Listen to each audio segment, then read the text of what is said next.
Pusat Data Nasional (PDN) diserang dengan virus ransomware sehingga mengalami gangguan.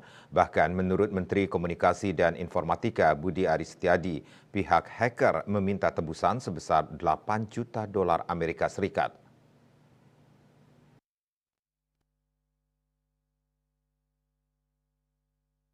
Dilansir dari kantor berita Antara, Budi mengatakan Badan Cyber dan Sandi Negara atau BSSN menggelar konferensi pers di Kementerian Kominfo siang hari ini terkait serangan terhadap PDN.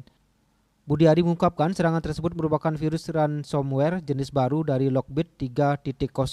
Sebelumnya pada Kamis 20 Juni terjadi gangguan pada Pusat Data Nasional yang berdampak pada beberapa layanan publik. Salah satu layanan yang terdampak adalah keimigrasian. Direktur Jenderal atau Dirjen Imigrasi Kementerian Hukum dan Hak Asasi Manusia Kemenkumham Silmi Karim mengatakan sejak Sabtu 22 Juni layanan keimigrasian sudah pulih.